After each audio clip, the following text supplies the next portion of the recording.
আমাদের শরীর প্রকৃতির সর্বশ্রেষ্ঠ রচনা।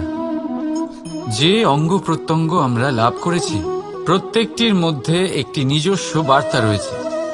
একটু ভেবে দেখুন, দুটি চোখ দিয়েছে দেখার জন্য, দুটি কান দিয়েছে শোনার জন্য, নাসিকাও আছে দুটি, দুটি হাত দিয়েছে দ্বিগুণ পরিশ্রম করার জন্য, কিন্তু জীব শুধুমাত্র একটি। তার উপরেও তীক্ষ্ণ বলিষ্ঠ দাঁত দিয়েছে তার রক্ষার জন্য। কখনো ভেবে দেখেছেন কেন? কারণ শব্দ আর শব্দের প্রয়োগ মানুষের সবচেয়ে বড় অস্ত্র, যার প্রয়োগ যত ভেবেচিন্তে করা যায় মানুষ তার জীবনে ততটাই উপরে উঠতে পারে। তাহলে মনে রাখুন, দেখুন, শুনুন আর বুঝুন বেশি, বলুন কম। রাধা রাধা। আমরা সকলে শক্তি অনুভব করতে চাই। এবার যদি আপনাকে জিজ্ঞেস করা হয় যে সবথেকে বেশি শক্তির অনুভব কোথা থেকে করা সম্ভব, তখন কেউ কেউ বলবেন পুষ্টিকর আহার গ্রহণ করলে, ব্যায়াম করলে, কেউ বলবেন ধন লাভ করলে, বন্ধুদের থেকে, পরিবারের থেকে, আদি ইত্যাদি। এইভাবে আপনি শক্তির অনুভব অবশ্যই করতে পারেন, কিন্তু সবথেকে বেশি শক্তির অনুভব যদি আপনি করতে চান তাহলে তা পাবেন শুধু একতার দ্বারা, সংগঠনের দ্বারা। যদি আপনাকে উদাহরণ দিই, নিজের এই হাতটাকে দেখুন, 5টা আঙুল রয়েছে। কোনো একটা বস্তুকে নিজের একটা আঙুল দ্বারা তুলে ধরার চেষ্টা করে দেখুন, বড়ই কষ্ট হবে। তখন আপনি বুঝতে পারবেন যখন এই 5টি আঙুল একত্রিত হয় তখন কোনো কাজ কতটা সহজ হতে পারে। এটাই হলো শক্তি, একতার। সব থেকে ভালো উদাহরণ যদি আপনাকে দিই তাহলে বাঁশি। এই বাঁশি থেকে অত্যন্ত মধুর সুর নির্গত হয় যা সবার মন প্রসন্ন করে দেয়।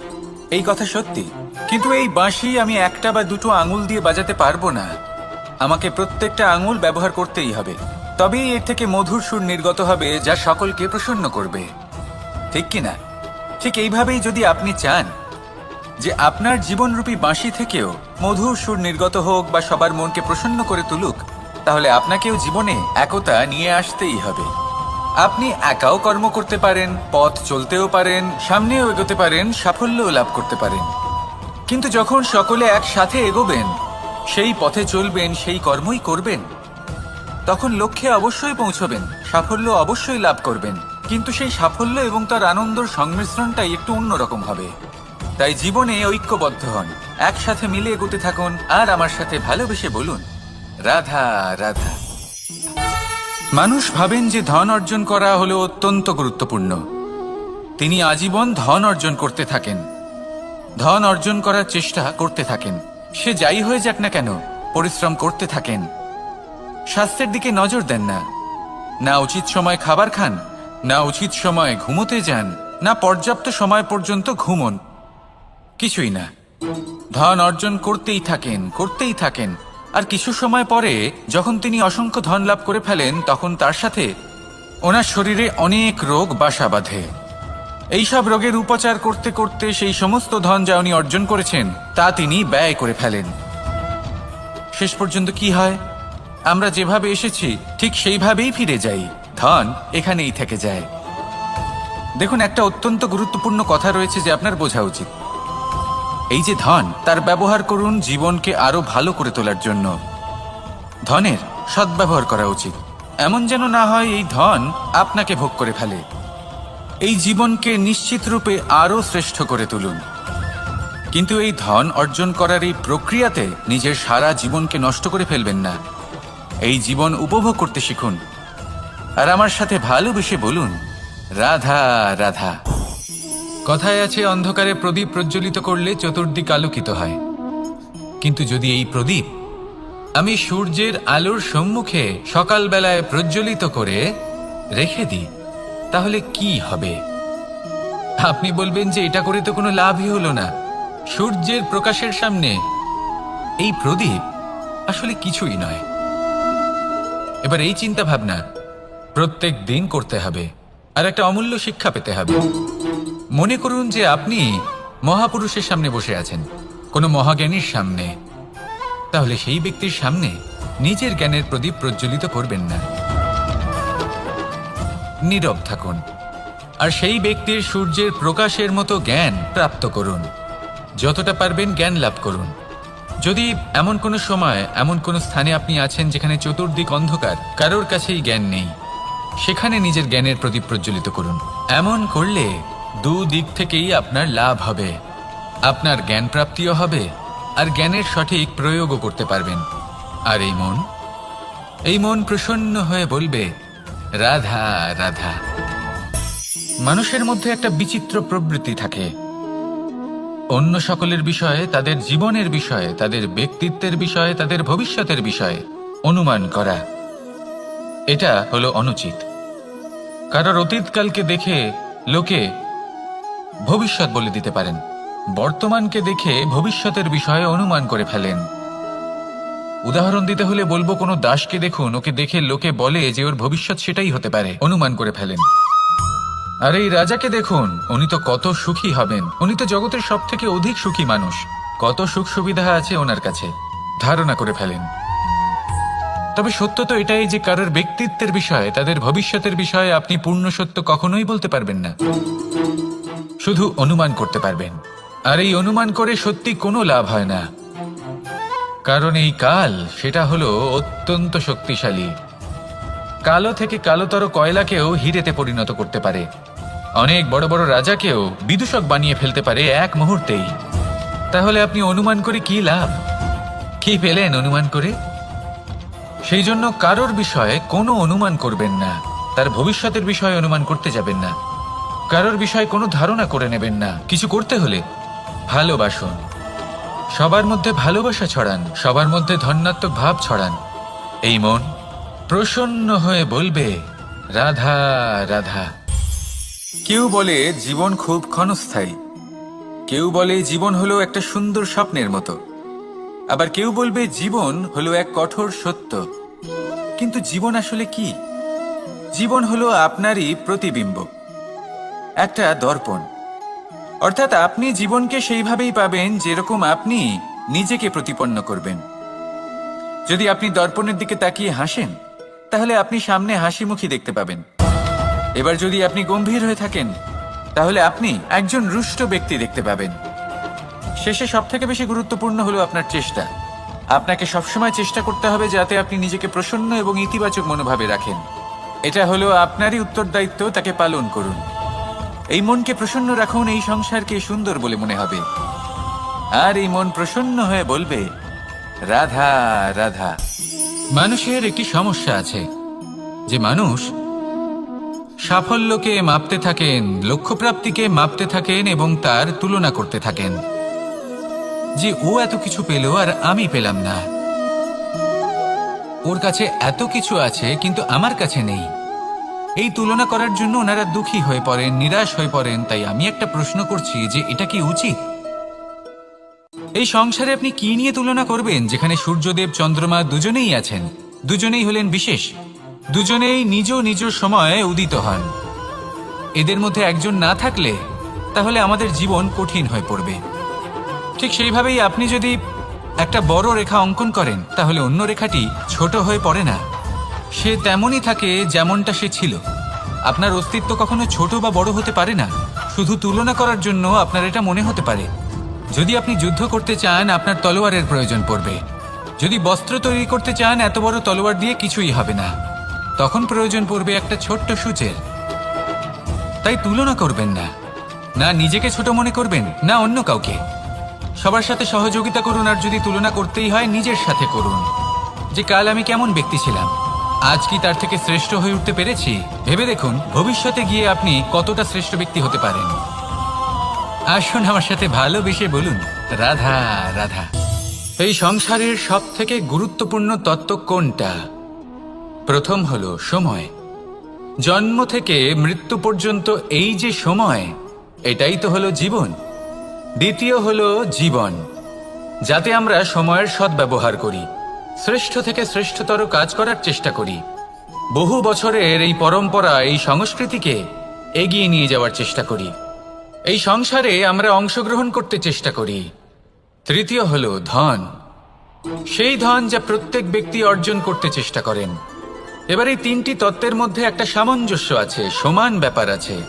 সে ধনই হোক বা সময় হোক বা হোক জীবন। আর সেই সমান ব্যাপার হলো যে যদি আপনি এটা গণনা করতে থাকেন তাহলে তা কমতে থাকে, যদি আপনি এটা ব্যবহার করেন তাহলে তা বাড়তে থাকে। একে সংগঠিত করে রাখতে চেষ্টা করলে এ হাত থেকে ফসকে যায়, কিন্তু যদি আপনি একে সামলে রাখতে শিখে যান তাহলে এমন কাজ করবেন যাতে সংসারের সাথে সাথে পরবর্তী প্রজন্ম লাভবান হবে। যদি কিছু শিখতে চান তাহলে সামলাতে শিখুন, গণনা করা বা সংগঠিত করা নয়। আসুন আর আমার সাথে ভালোবেসে বলুন, রাধা রাধা। এই সংসারে সাফল্য লাভ করার জন্য জ্ঞানের প্রয়োজন হয়, পরিশ্রমের প্রয়োজন হয়, দৃঢ় নিষ্ঠার প্রয়োজন হয়, নিরন্তর চেষ্টা করা প্রয়োজনীয়। কিন্তু আরও কিছু আছে যা অত্যন্ত প্রয়োজনীয় এবং গুরুত্বপূর্ণ। তা হলো ভালো বন্ধু। তাদের থাকা অত্যন্ত প্রয়োজনীয়। যদি ভালো বন্ধু থাকে তাহলে সময় এলে তারা ঢাল হয়ে আপনাকে সুরক্ষা করবেন। সময় এলে অস্ত্রের মতো শত্রুকে সংহারও করবেন। যদি তিনি জ্ঞানী হন, তাদের মধ্যে সদ্গুণ থাকে, তাহলে এই সব গুণ আপনার মধ্যেও প্রবেশ করবে। তাহলে সাফল্যের জন্য ভালো বন্ধু পাওয়া অত্যন্ত প্রয়োজনীয়। কিন্তু শুধু বন্ধু কেন, ভালো শত্রুও থাকা প্রয়োজনীয়। এবার আপনি ভাববেন, আমি কি বললাম? যদি আপনার জীবনেও ভালো অর্থাৎ শক্তিশালী শত্রু থাকে তাহলে আপনিও শক্তিশালী হতে থাকবেন। এই শত্রু আপনাকে প্রেরিত করবে আরো বেশি শক্তিশালী হয়ে ওঠার। কখনো কোনো হরিণকে দেখুন, তীব্র গতিতে দৌড়তে থাকে। কেন তীব্র গতিতে দৌড়য়? এই কারণে নয় যে কোথাও তার জন্য মধুর ঘাস অপেক্ষা করে রয়েছে, না। সে এই কারণে তীব্র গতিতে দৌড়য় কারণ সেটা না করলে তার পেছনে একটি সিংহ আছে যে ওকে নিজের ভোজন করে ফেলবে। তাই জীবনে বিপদ, সংকট এই সবকিছুও হলো অত্যন্ত গুরুত্বপূর্ণ। তার সম্মুখীন হতে শিখুন আর আমার সাথে ভালোবেসে বলুন, রাধা রাধা। পুরুষার্থ। শাস্ত্রে 4 ধরনের পুরুষার্থের কথা বলা হয়েছে।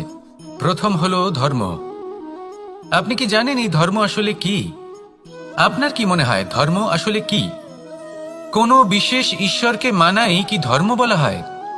নাকি কোনো বিশেষ রীতি পালন করাই হলো ধর্ম? নাকি কোনো বিশেষ সাহিত্যকে সর্বশ্রেষ্ঠ মনে করাই হলো ধর্ম? না, ধর্ম হলো সেটা যাকে ধারণ করা যেতে পারে। আর ধারণ শুধু সেটাই করা যায় যা পবিত্র। পবিত্র শুধু তাকেই বলা হয় যা নিঃস্বার্থ, যার মধ্যে শাসন করার কোনো ইচ্ছে নেই, যা সরলভাবেই প্রবাহমান, জল এবং বায়ুর মতো। যখন কোনো ব্যক্তি ধর্মকে ধারণ করেন এবং সেই ধর্ম সেই ব্যক্তিকে রক্ষা করে, তখন তাকে ধর্ম বলা হয়। ধর্ম যা রক্ষা করে অহংকার থেকে, খারাপ চিন্তার হাত থেকে। সেই জন্য পুরুষার্থ গড়ে তোলার আগে, ধর্ম পালন করার আগে ধর্মের প্রকৃত অর্থ কি সেটা বুঝে নিন। এটা জেনে রাখুন যে সমস্ত ধর্মের আধার, সমস্ত ধর্মের ভিত শুধুমাত্র ভালোবাসা।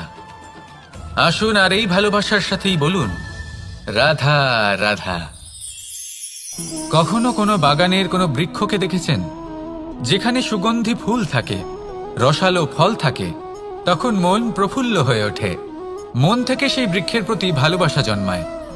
কিন্তু যিনি বাগানের মালিক, শুধুমাত্র তিনিই জানেন যে কিভাবে এই বৃক্ষকে আগলে রাখতে হয়, কিভাবে তার পরিচর্যা করলে এতে সুন্দর সুগন্ধি ফুল হবে, রসালো ফল হবে। কখনো কখনো প্রয়োজনের থেকে বেশি রোদ পেলে এই বৃক্ষগুলি শুকিয়ে যায়, প্রয়োজনের থেকে কম রোদ পেলেও এই বৃক্ষ কিন্তু শুকিয়ে যায়। প্রয়োজনের থেকে কম জল যদি পায়, এই বৃক্ষ শুকিয়ে যেতে পারে। প্রয়োজনের থেকে অতিরিক্ত জল যদি পায়, তখনও এই বৃক্ষের শিকড়গুলি নষ্ট হয়ে যেতে পারে। এবার এটাই কিন্তু আমাদের সংসারের সাথেও হয়। আমাদের সংসারের সকল প্রতিভাশালী ব্যক্তি, যেমন লেখক, বিচারক, প্রবক্তা, যোদ্ধা, এদের সবার ক্ষেত্রে এই কথাটাই প্রযোজ্য। যদি বেশি প্রশংসা করা হয় তাহলেও এরা হারিয়ে যাবেন। প্রয়োজনের থেকে বেশি যদি নিন্দা করা হয় তখনও তারা নত হয়ে পড়বে। হঠাৎ করে কোথাও থেকে একটি বাছুর চলে এলো।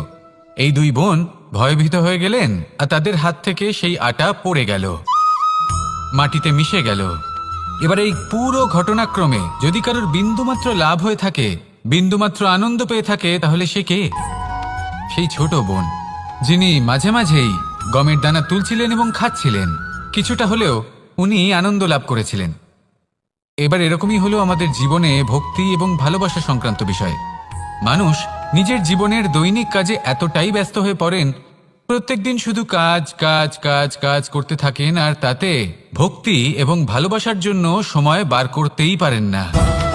দেখুন, জীবনে ভক্তি আর প্রেমের এই যে ছোট ছোট মুহূর্ত আছে, এগুলো যদি আপনি যাপন করতে পারেন তাহলে তাতেই আপনি তৃপ্তি লাভ করবেন। বাকি সবই আপনার ব্যর্থ বলেই মনে হবে। জীবনে যখনই আপনি কোনো কাজ করবেন, ঈশ্বরের প্রতি সমর্পিত হয়ে সেই কাজ করুন। আর যখনই সময় পাবেন, তাহলে সেই সময় নিজের আপনজনদের দিন। যাদের আপনি ভালোবাসেন তাদের প্রতি যত্নবান হন, তাদের শুভাকাঙ্ক্ষী হন। এই প্রেম আর ভক্তির ছোট ছোট মুহূর্তগুলো আপনার জীবনকে চরিতার্থ করে তুলবে। আসুন আমার সাথে ভালোবেসে বলুন, রাধা রাধা। আমরা সবাই সূর্যকে সম্মান করি, ওনাকে শ্রদ্ধা করি, ওনাকে পুজো করি। এই সূর্য আমাদের শক্তি প্রদান করেন, প্রকাশ প্রদান করেন। কখনো কখনো উষ্ণতা এতটাই বাড়িয়ে তোলেন, এতটাই তপ্ত করে তোলেন, আমাদের একথা মনে হয় যে আমাদের এই শরীর জ্বলে যাচ্ছে। তখনও আমরা বিরোধিতা করি না, তাকে কটু কথা শোনাই না। আমরা সসম্মানে তা গ্রহণ করি। কেন কেন করি? কারণ আমরা জানি যে সন্ধেবেলা যখন সূর্যাস্ত হবে, তখন শুধুমাত্র অন্ধকার বাকি থাকবে। ঠিক কিছুটা এরকমই হয় আমাদের মাতা পিতাও, যিনি আমাদের জন্ম দেন, আমাদের ভরণ পোষণ করেন, আমাদের বড় করেন, আমাদের প্রেম প্রদান করেন। কখনো কখনো তাদের মুখ থেকে কটু কথা নিঃসৃত হয়, আমাদের দুঃখ হয়, কিন্তু তখন আমাদের এটা বোঝা উচিত এগুলি নিঃসৃত হচ্ছে আমাদেরই মঙ্গলের জন্য। যেমন সূর্যদেব, উনিও উত্তাপ দিয়ে থাকেন আমাদেরই মঙ্গলের জন্য, যাতে ফসল পাকতে পারে, যাতে জল বাষ্প হয়ে মেঘ হতে পারে, বৃষ্টি হতে পারে, আর এই সংসারে নিরন্তর জলের প্রবাহ থাকে। আমাদের মাতা পিতা, তাদের কঠোর আচরণ, তাদের কঠোর অনুশাসনের পেছনে লুকিয়ে থাকে ওনাদের ভালোবাসা। আমাদের তা বুঝতে হবে, সসম্মানে ওনাদের গ্রহণ করতে হবে। কারণ ঠিক সূর্যাস্তের পরে যেমন চতুর্দিক অন্ধকারচ্ছন্ন হয়ে যায়, তেমনি আমাদের জীবন থেকে যখন আমাদের মাতা পিতা চলে যায়, তখন আমাদের জীবনেও শুধু এবং শুধুমাত্র অন্ধকারই ছেয়ে থাকে। সেই জন্য নিজের মাতা পিতাকে সম্মান করুন, ওনাদের ভালোবাসা প্রদান করুন। এই মন আর এই জীবন প্রসন্ন হয়ে বলবে, রাধা রাধা। শিশিরের বিন্দু পাতার ওপর পড়ে আর তার গায়ে লেগে থাকে। পাতা তাকে শুষে নিতে পারে না, আর শেষ পর্যন্ত সে ঝরে পড়ে যায়। অন্যদিকে রয়েছে মেঘ এবং চাতক। এদের মধ্যে অনেক দূরত্ব থাকে। মেঘ থাকে আকাশে আর চাতক থাকে ধরিত্রীতে। কিন্তু যখন এই মেঘ থেকে বৃষ্টি ঝরে পড়ে, এই চাতক কিন্তু সেই জলই পান করে, নয়তো সে তৃষ্ণার্ত থেকে যায়। এবার অন্যদিকে দেখলাম শিশির বিন্দু আর পাতার এই সম্পর্ক। এরা খুব কাছাকাছি থাকে, ঘনিষ্ঠও থাকে। অন্যদিকে রয়েছে মেঘ এবং চাতকের সম্পর্ক, যাদের মধ্যে অনেক দূরত্ব থাকা সত্ত্বেও তারা খুব ঘনিষ্ঠ, তাই না? এই সারমর্ম খুব সরল। এই নৈকট্য, এই দূরত্ব, তা আপনার সম্পর্কে প্রভাব কিছুতেই ফেলতে পারে না। এই নৈকট্য, এই দূরত্ব, এইসব হলো শুধুমাত্র মনের ব্যাপার। কখনো আপনি অনুভব করেছেন আপনি কারোর থেকে অনেক অনেক দূরে আছেন, অনেক দূরে আছেন, তাও সেই ব্যক্তির প্রতি আপনি টান অনুভব করেন। সেখানে আপনি কারোর সাথে প্রত্যেক দিন অতিবাহিত করেন, সমস্ত জীবন অতিবাহিত করেন, সব থেকে বেশি সময় তার সাথে অতিবাহিত করেন, তাও তার প্রতি সেই টান অনুভব করেন না। এই সংকেত হলো মনের দূরত্বের। তাহলে মনের এই দূরত্ব দূর করুন আর আমার সাথে ভালোবেসে বলুন, রাধা রাধা। আমরা সবাই সূর্যকে সম্মান করি, ওনাকে শ্রদ্ধা করি, ওনাকে পুজো করি। এই সূর্য আমাদের শক্তি প্রদান করেন, প্রকাশ প্রদান করেন। কখনো কখনো উষ্ণতা এতটাই বাড়িয়ে তোলেন, এতটাই তপ্ত করে তোলেন, আমাদের একথা মনে হয় যে আমাদের এই শরীর জ্বলে যাচ্ছে। তখনও আমরা বিরোধিতা করি না, তাকে কটু কথা শোনাই না। আমরা সসম্মানে তা গ্রহণ করি। কেন কেন করি? কারণ আমরা জানি যে সন্ধেবেলা যখন সূর্যাস্ত হবে তখন শুধুমাত্র অন্ধকার বাকি থাকবে। ঠিক কিছুটা এরকমই হয় আমাদের মাতা পিতাও, যিনি আমাদের জন্ম দেন, আমাদের ভরণ পোষণ করেন, আমাদের বড় করেন, আমাদের প্রেম প্রদান করেন। কখনো কখনো তাদের মুখ থেকে কটু কথা নিঃসৃত হয়, আমাদের দুঃখ হয়, কিন্তু তখন আমাদের এটা বোঝা উচিত এগুলি নিঃসৃত হচ্ছে আমাদেরই মঙ্গলের জন্য। যেমন সূর্যদেব, উনিও উত্তাপ দিয়ে থাকেন আমাদেরই মঙ্গলের জন্য, যাতে ফসল পাকতে পারে, যাতে জল বাষ্প হয়ে মেঘ হতে পারে, বৃষ্টি হতে পারে, আর এই সংসারে নিরন্তর জলের প্রবাহ থাকে। আমাদের মাতা পিতা, তাদের কঠোর আচরণ, তাদের কঠোর অনুশাসনের পেছনে লুকিয়ে থাকে ওনাদের ভালোবাসা। আমাদের তা বুঝতে হবে, সসম্মানে ওনাদের গ্রহণ করতে হবে। কারণ ঠিক সূর্যাস্তের পরে যেমন চতুর্দিক অন্ধকারচ্ছন্ন হয়ে যায়, তেমনি আমাদের জীবন থেকে যখন আমাদের মাতা পিতা চলে যায় তখন আমাদের জীবনেও শুধু এবং শুধুমাত্র অন্ধকারই ছেয়ে থাকে। সেই জন্য নিজের মাতা পিতাকে সম্মান করুন, ওনাদের ভালোবাসা প্রদান করুন। এই মন আর এই জীবন প্রসন্ন হয়ে বলবে, রাধা রাধা। শিশিরের বিন্দু পাতার ওপর পড়ে আর তার গায়ে লেগে থাকে। পাতা তাকে শুষে নিতে পারে না, আর শেষ পর্যন্ত সে ঝরে পড়ে যায়। অন্যদিকে রয়েছে মেঘ এবং চাতক। এদের মধ্যে অনেক দূরত্ব থাকে। মেঘ থাকে আকাশে আর চাতক থাকে ধরিত্রীতে। কিন্তু যখন এই মেঘ থেকে বৃষ্টি ঝরে পড়ে, এই চাতক কিন্তু সেই জলই পান করে, নয়তো সে তৃষ্ণার্ত থেকে যায়। এবার অন্যদিকে দেখলাম শিশির বিন্দু আর পাতার এই সম্পর্ক।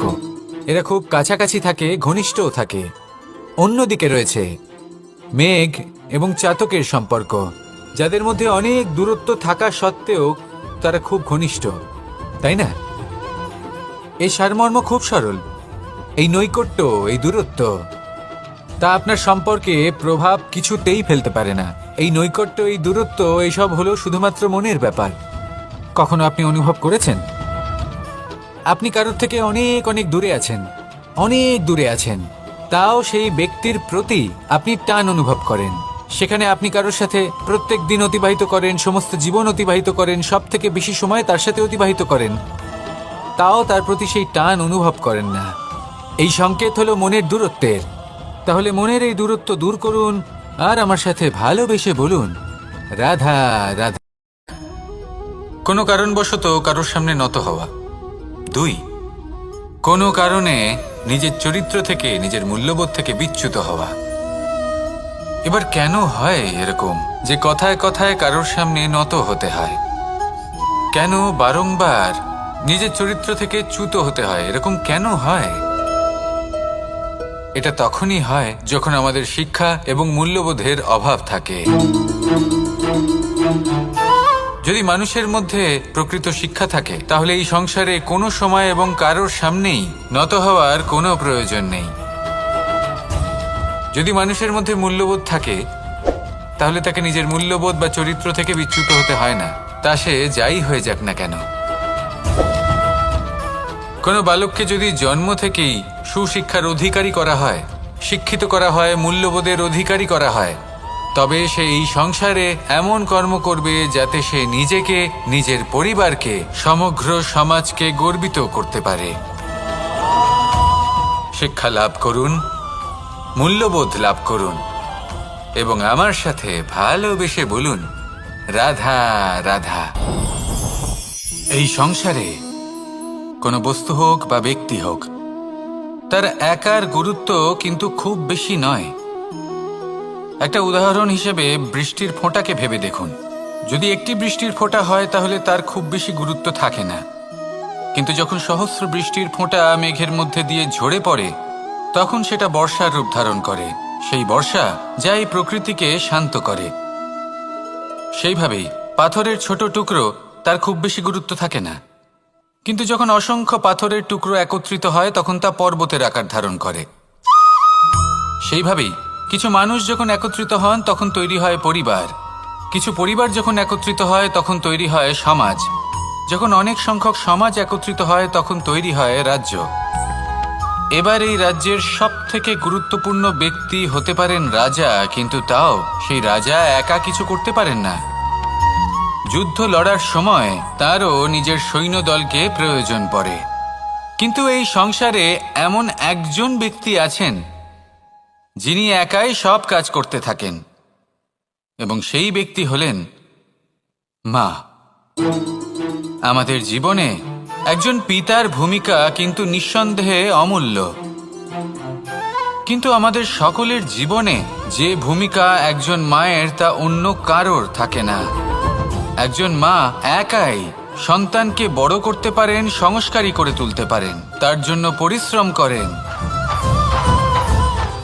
আর এত কিছু কাজ করার পরেও তার কাজের জন্য তিনি প্রশংসা অবশ্য পান না। উল্টে যদি সেই সন্তান অনুচিত পথে চালিত হয়, অনুচিত কর্ম করে, তখন সেই মাকেই অপবাদের পাত্র হয়ে উঠতে হয়। আমাদের জীবনে মায়ের যোগদান কতটা সেটা বুঝুন। আপনাকে বড় করে তোলার জন্য উনি কতটা পরিশ্রম করেছেন সেটা বুঝুন। আজ থেকে, এখন থেকে, এই মুহূর্ত থেকে মাকে সম্মান করতে শিখুন। যখন সময় পাবেন, যখন সুযোগ হবে, তখন তার প্রশংসা করুন, ওনারও ভালো লাগবে। আর মায়ের এই মমতার জন্য, তার এই ভূমিকার জন্য আসুন সবাই মিলে আমরা তাকে প্রণাম করি, আর সকলে মিলে ভালোবেসে বলি, রাধা রাধা। মানুষের মানসিকতা এমন হয় যে সে যতটা করে আশা করে যে তার থেকে অনেক বেশি তার বদলে সে পাবে। দেখুন, সবকিছুই আপনার ভাবনা চিন্তার উপর নির্ভর করছে। আপনি যদি ফলের বিষয়ে ভেবে কর্ম করতে থাকেন তাহলে সেটা অনুচিত। জীবনের আসল আনন্দ হলো নিজের কর্ম করতে থাকা, ফলের চিন্তা করা উচিত নয়। যদি আপনি এরকম ভাবেন যে আমি এতটা করছি, আমার এতটা পাওয়া উচিত, সেই ভাবনা অনুচিত। যদি আপনি সেবার মানসিকতা নিয়ে কর্ম করতে থাকেন, কর্মচক্রে প্রবাহিত হন, যদি আপনি এমন ভাবনা রাখেন যে আমি এতটা পাচ্ছি তাই এর থেকে অনেক বেশি আমি কর্ম করব, তাহলে নিশ্চিতরূপে আপনি যতটা করছেন তার থেকে অনেক বেশি আপনি পাবেন, আপনার আশার থেকে অনেক বেশি আপনি পাবেন। শুধু জীবনে অনেক বেশি কাজ করতে থাকুন, ফলের চিন্তা করবেন না। আর মনে রাখবেন, এই ভাবনাই সব থেকে বড় বীজ। কর্মের উপর বিশ্বাস রাখুন, জীবনে যা যা আপনি চান সবই সুখময় হবে। আসুন আর আমার সাথে ভালোবেসে বলুন, রাধা রাধা। আপনি কখনো পর্বতের শিখরে উঠেছেন? আপনি দেখতে পাবেন পর্বতের পদতলে প্রচুর সুন্দর ফুল রয়েছে, সবুজ বনানী রয়েছে। যত আপনি ওপরে উঠতে থাকবেন তত ফুল কমতে থাকবে, সবুজ বনানী কমতে থাকবে। আরো কিছুটা ওপরে উঠলে কাঁটা জাতীয় গাছ দেখতে পাবেন, শুকনো গাছ দেখতে পাবেন। আরো যদি ওপরে ওঠেন তাহলে পাষাণ দেখতে পাবেন। আরো উপরে উঠলে হিমখণ্ড দেখতে পাবেন। এই যে পর্বত, তা মনুষ্য জীবনের সব থেকে উত্তম উদাহরণ। মানুষ যখন সাফল্যের শিখরে পৌঁছতে চান, মহানুভবতার শিখরে পৌঁছতে চান, পথে যত আস্তে আস্তে উপরে উঠতে থাকেন ততই ভৌতিক বস্তু তার থেকে বিচ্ছিন্ন হতে থাকে। যদি তিনি সেই ভৌতিক বস্তুগুলি ত্যাগ না করতে পারেন তাহলে কখনোই সেই স্থানে পৌঁছতে পারবেন না। আর মানুষ যদি উচিত ত্যাগ করতে পারেন, পথে অগ্রসর হতে থাকেন, এগোতে থাকেন, তাহলে একদিন না একদিন তিনি মহানুভবতার, জ্ঞানের, সাফল্যের হিমের স্বাদ অবশ্যই লাভ করবেন। মনে রাখবেন, মানব জীবনের ত্যাগ হলো অত্যন্ত গুরুত্বপূর্ণ অংশ। আসুন আমার সাথে ভালোবেসে বলুন, রাধা রাধা। আপনি কখনো কোনো বাজকে নিজের বাসা বানাতে দেখেছেন? এই বাজ যখনই কোনো বাসা বানায় তখন উঁচু গাছের ডালে বা কোনো পর্বতের শিখরে বাসা বানায়, অনেক উচ্চতায়। আর সেখানে তার সন্তানও জন্মগ্রহণ করে। যখন এই সন্তানেরা জন্মায় তখন এই বাজ খুবই ভালোবেসে এবং খুব সাবধানে এদের পালন পোষণ করে। নিজের ঠোঁট দিয়ে তাদের ঠোঁটে খাবার পরিবেশন করে। কিন্তু যেই সেই সন্তানেরা হৃষ্টপুষ্ট হয়ে যায় এবং সেই কথা বাজ নিজে বুঝতে পেরে যায়, সেই বাজ নিজেই সেই বাসা ছিন্ন ভিন্ন করে দেয়। সেই সন্তান যাদের সবেমাত্র ডানা গজিয়েছে কিভাবে উড়তে হয় তারা জানে না, সেই সন্তানগুলিকে উচ্চতা থেকে ঠেলে দেয়। সেই সন্তান প্রথমে ভয়ভীত হয়ে যায়। তারা সামনে মৃত্যুকে দেখতে পেয়ে ভয়ের কারণে তাদের ডানা ঝাপটাতে থাকে, আর সেই প্রক্রিয়াতেই সেই সন্তানগুলি উড়তে শুরু করে দেয়।